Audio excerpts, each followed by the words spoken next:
Festival maintenant au cœur des montagnes. Ce week-end, la station des Gets résonnait au son de la musique mécanique. Une ambiance pour le moins originale pour ce beau village de Haute-Savoie. Mathieu Dupont et Vincent Pierron y étaient. Et si la montagne avait des oreilles? Ce serait certainement du côté des Gets. Simon Charletti et son séraphone ne rateraient pour rien au monde le rendez-vous des passionnés de musique mécanique. Aujourd'hui, je descends au Gets parce qu'il y a 350 tourneurs de manivelles qui nous m'attendent dans les rues.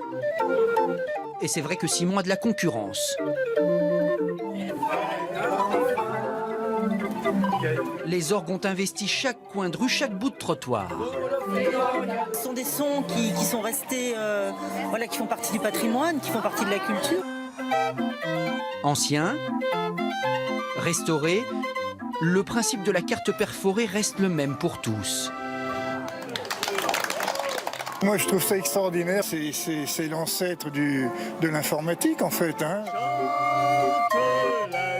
Eux sont des habitués. Ils ont apporté une cinquantaine de chansons. C'est le carton qui va permettre de jouer la musique. En tournant la manivelle, on crée de l'air sous pression qui ensuite sera distribué dans les différentes flûtes de l'orgue. Moi, je suis les verres au fond du café.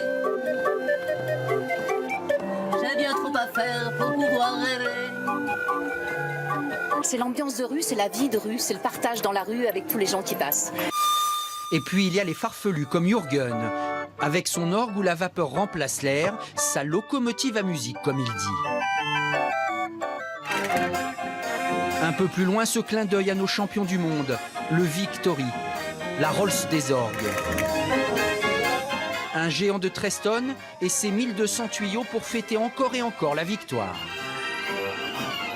Un monstre dont l'ancêtre est ici, dans le musée du village, au milieu des orgues de collection.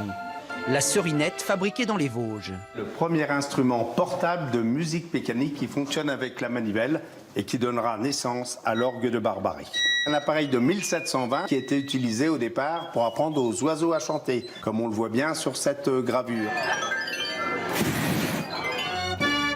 Et si vous avez raté les festivités, pas d'inquiétude.